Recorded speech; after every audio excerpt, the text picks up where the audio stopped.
ilmu padi. Makin berisi, makin tunduk.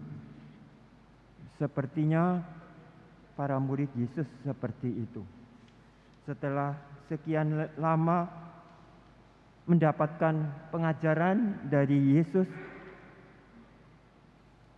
mereka itu mungkin malah semakin merasa diri kecil. Karena itu mereka berkata kepada Yesus, "Tambahkanlah iman kami." Mereka merasa ada sesuatu yang kurang dan ingin memiliki itu. Memang iman itu seperti kata Yesus, seperti biji sesawi. Tetapi bisa melakukan sesuatu yang dahsyat. Iman itu sulit diukur, tidak terukur. Tetapi iman itu bisa dimiliki, memiliki iman.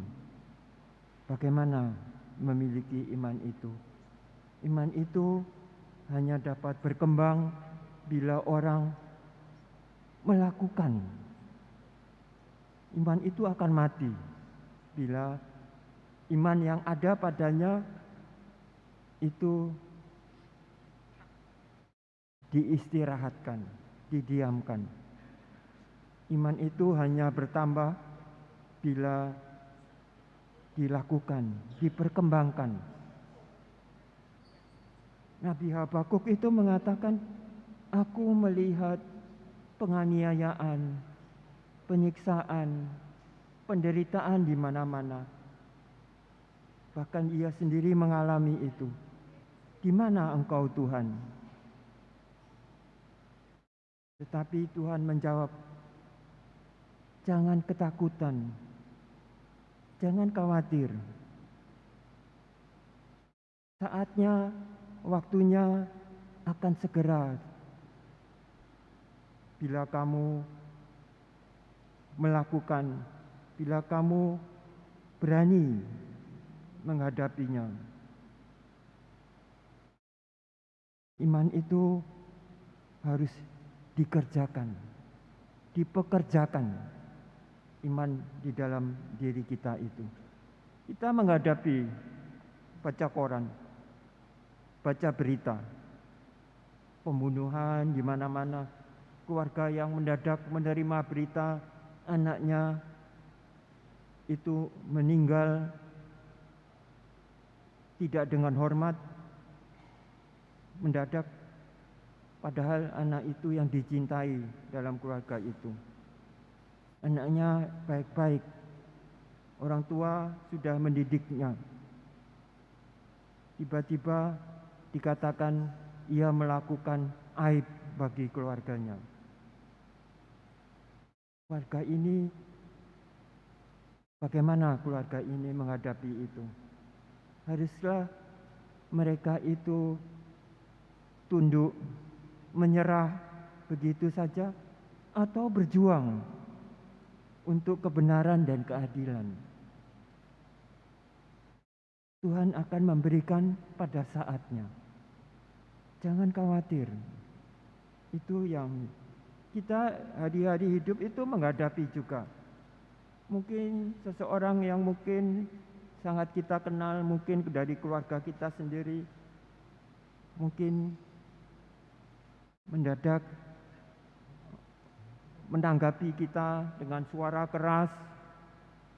Sekalipun ada perbedaan, janganlah sampai perbedaan itu menyebabkan suatu pertikaian.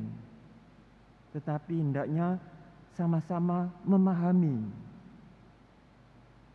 Ketika kita mungkin mendapatkan dampratan, cacian, itu seringkali kita itu tanpa berpikir lagi untuk menerima, tetapi kita seringkali menjawab dengan keras juga, bahkan lebih keras.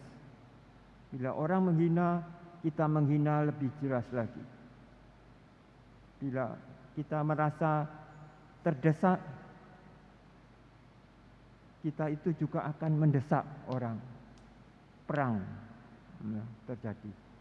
Tetapi pertama-tama Tuhan itu menghendaki agar kita dalam melakukan segala sesuatu itu berpikirlah dengan kerendahan hati. Berpikirlah untuk dengan tenang dan sabar menjawab setiap peristiwa yang kita alami. Menyimak mengapa Tuhan memberi aku peristiwa ini. Lakukanlah itu. Setiap pagi bangun tidur, berkatalah, hari ini akan kupersembahkan kepada Tuhanku. Setiap perbuatan yang aku lakukan, berbicara, berjumpa, berjalan, lakukanlah itu untuk Tuhan. Kita tadi menyanyikan, muliakanlah Allah setiap waktu, setiap saat, tiada henti-hentinya. Jangan kena lelah, karena Allah itu tahu ketika kamu berletih payah untuk Dia, bekerja untuk Tuhan, maka Tuhan akan memberikan suatu kekuatan, satu keberanian, sesuatu daya hidup yang membuat kita itu serasa damai sejahtera.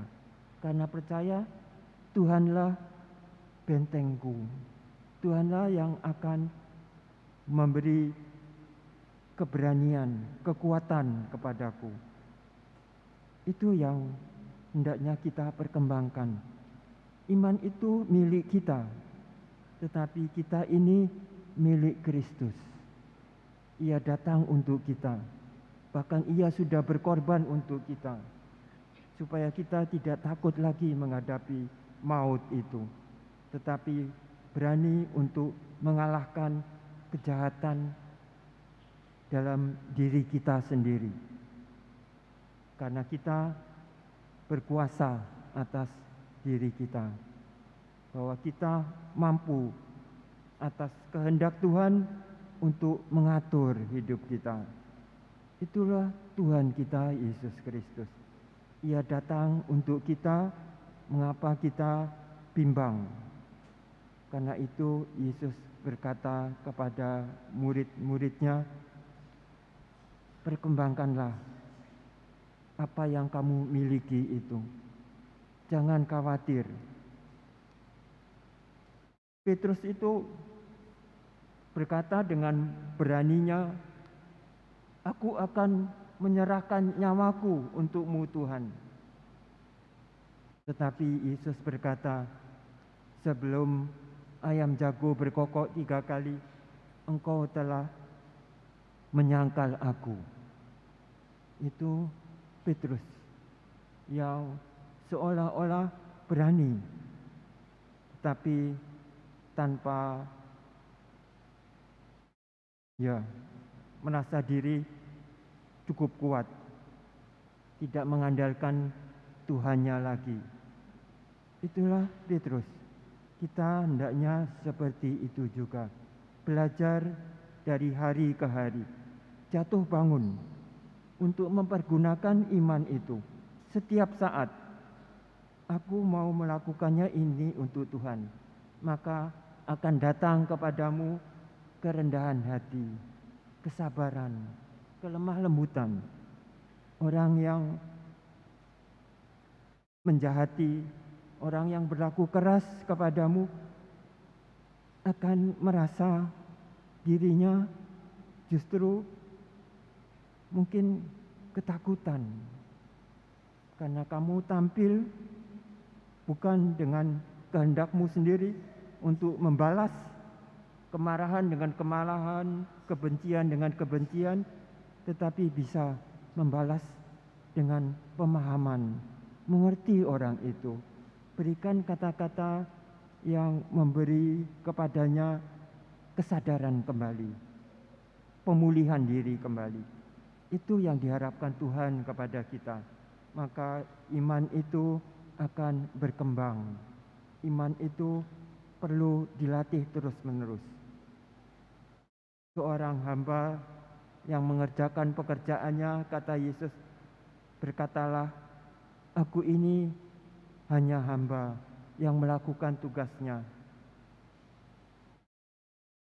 Hamba ini tak berguna, tetapi tuannya akan membagikan kepadanya kekuatan dirinya untuk melakukan segala yang benar dan yang adil.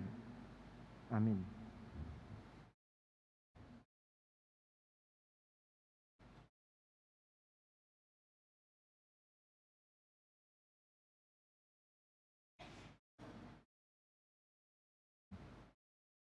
Marilah kita berseru kepada Tuhan, menyampaikan iman kita. Aku percaya akan Allah, Bapa yang Maha Kuasa, Pencipta langit dan bumi, dan akan Yesus Kristus Putranya yang tunggal Tuhan kita, yang dikandung dari Roh Kudus, dilahirkan oleh perawan Maria, yang menderita sengsara dalam pemerintahan Pontius Pilatus, disalibkan, wafat dan dimakamkan, yang turun ke tempat penantian, pada hari ketiga bangkit dari antara orang mati, yang naik ke surga, duduk di sebelah kanan Allah Bapa yang Maha Kuasa. Dari situ ia akan datang mengadili orang hidup dan mati. Aku percaya akan Roh Kudus, Gereja Katolik yang kudus, persekutuan para kudus, pengampunan dosa, kebangkitan badan, kehidupan kekal. Amin. Saudari-saudara kekasih, marilah kita dengan sepenuh hati memanjatkan doa-doa kita. Tali pengikat komunitas kita ialah iman, pengharapan dan kasih. Marilah kita mohon kepada Allah supaya diberi iman yang setia dan dinamis, iman yang bertahan dalam segala pencobaan. Bagi gereja umat Allah, semoga segala perubahan dan pembaruan yang terjadi pada zaman ini tidak membuat para pemimpin dan umat gereja menjadi panik atau bingung, sehingga memisahkan diri dari masyarakat umum. Semoga iman kita cukup kuat untuk menghadapi tantangan dan risiko-risiko yang kita temui. Marilah kita mohon. Tuhan, dengarkanlah